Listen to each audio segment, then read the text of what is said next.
Iya, kudahan. Begini. Beda pendapat. Nggak cocok. Selalu salah paham. Selalu miskom. Ini aku nyewa di Sepatan. Sebulan 30 juta.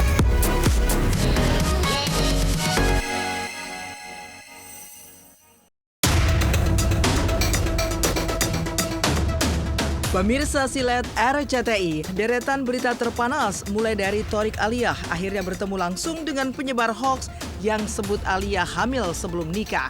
Hingga Arya Khan menangis terseduh-seduh seraya mengaku sudah cerai dari Pinkan Mambo.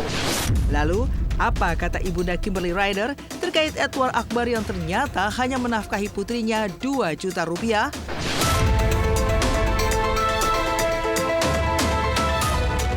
Thorik dan Aliyah memenuhi panggilan untuk mediasi. Akhirnya bertemu langsung dengan pemilik akun hoax dan pemilik akun merasa bersalah.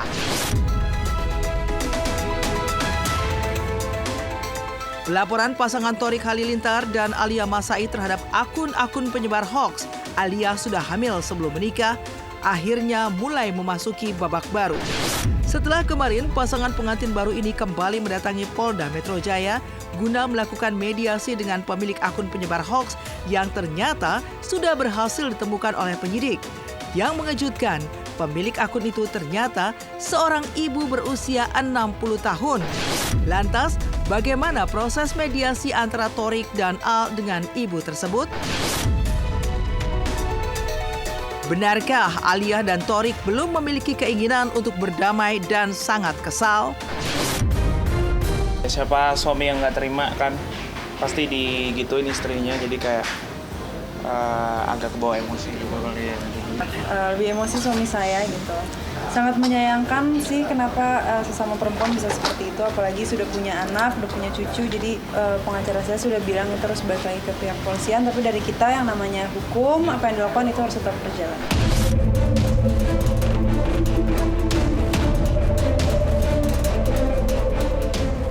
Arya menangis terseduh mengaku sudah cerai dari Pinkan Mambo. Menepikan jalannya mediasi antara Thorik Halilintar dan Aliyah Masai dengan pemilik akun penyebar hoax, belakangan viral kabar terkait pasangan Pinkan Mambo dan Arya Khan yang ternyata sudah bercerai, meski usia pernikahan mereka belum genap 1 tahun. Arya yang berprofesi sebagai pedagang singkong bahkan tampak terseduh-seduh saat mengungkap kabar perceraiannya dengan Pinkan serta usahanya untuk mempertahankan rumah tangganya dengan mantan vokalis grup Ratu tersebut. Arya pun mengaku tak pernah mengucap kata cerai pada Pinkan, namun anehnya sudah muncul surat cerai yang ditandatanganinya dan bermaterai. Arya juga curhat soal biaya hidup di apartemen bersama Pinkan yang begitu memberatkannya. Kita udah berakhir. Belum nyampe setahun. Iya, kudahan. Begini. Beda pendapat. Nggak cocok. Selalu salah paham. Selalu miskom. Ini aku nyewa di Sepatan. Sebulan 30 juta. Jujur, aku sebenarnya keberatan tinggal di BSD. Aku pengen tinggal di Sepatan karena aku nyewa rumah setahun 30 juta supaya nggak setiap hari bayar apartemen. Kan kalau sehari 1 juta, sebulan 30 juta.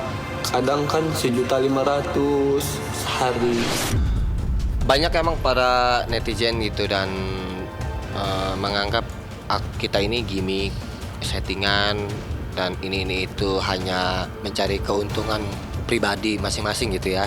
Jadi settingannya itu seumur hidup lah kalau bisa ya. Kita settingan seumur hidup aja ya. Diperpanjang terus selama-lamanya.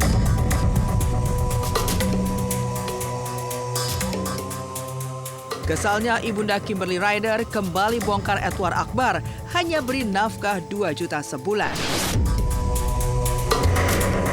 Perseteruan antara Kimberly Ryder dan Edward Akbar kembali memanas setelah di sidang minggu lalu ibunda Kimberly Ryder membongkar kelakuan Edward Akbar yang diduga lakukan KDRT kepada Kimberly.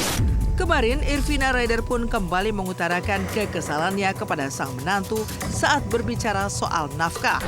Ibunda Kimberly itu mengatakan bahwa selama ini ternyata Edward hanya memberikan nafkah sebesar 2 juta rupiah kepada putrinya selama menikah.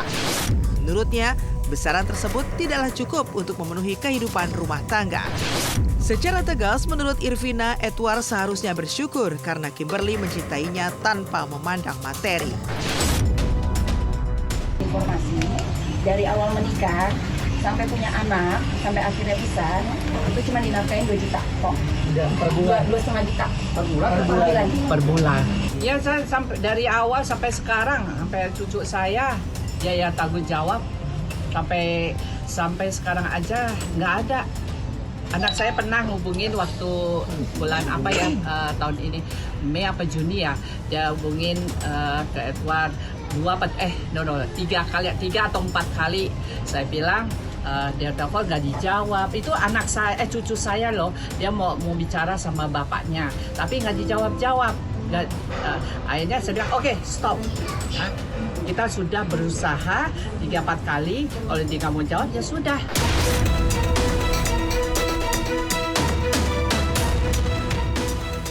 Tak hanya sampai di situ, kekesalan Irvina kian bertambah saat mengetahui Kimberly sempat mengalami dugaan kekerasan dalam rumah tangga dari Edward. Andai kondisi itu diketahui sejak awal, Irvina akan langsung membawa pulang putrinya. Meski begitu, ia menilai Kimberly masih bersabar dan mau menerima Edward. sakit sebenarnya, mental sama verbalnya yang lebih sakit. Suka banting-banting. Bukannya saya sombong ya, anak gue udah cantik, pintar, udah ngebantu keuangan untuk keluarga. Ya tentu aja. Entah daripada anak gue cacat, gila aja. Nggak ada yang disesali lah, semuanya pokoknya. Pernikahan pun juga jangan disesali gitu. Karena aku tidak akan menjadi ibu yang sekarang kalau tidak melewati semua itu. Kalau sekarang kan insya Allah aku lebih wise dengan 2 anak juga, terus ya punya anak-anak yang sehat dan pintar.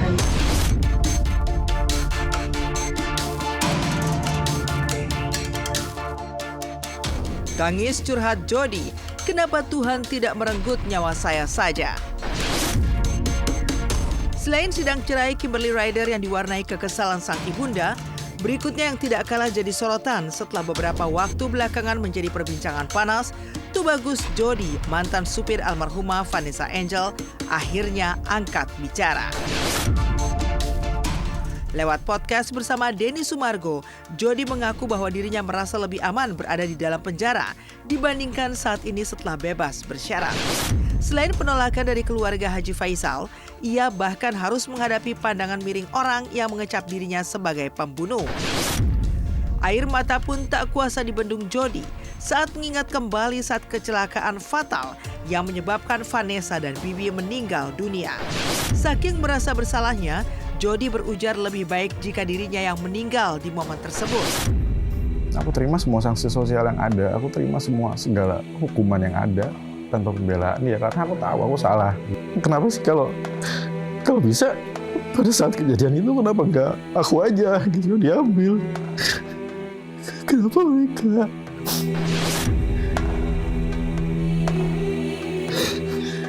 Kenapa gak Jody aja gitu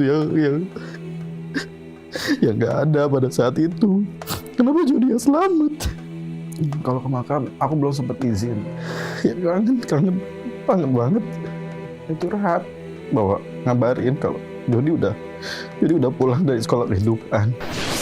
Kalau memang dia sudah menjalankan hukuman kemudian dia mendapatkan keringanan dan ternyata dia bebas, ya sudah selesai bagi saya. Dia datang ke rumah sini waktu itu saya lagi dalam keadaan tidur. Kemudian istri saya keluar dan istri saya ketemu dengan dia, buka pagar langsung ketemu. Istri saya sempat gugup dan sempat gemetaran karena melihat orang yang menurut pemikiran istri saya inilah orang yang penyebab hilangnya anak dan menantu saya, sehingga istri saya emosi, kesal, tetapi tidak bisa berbuat apa-apa sehingga dia gemetaran.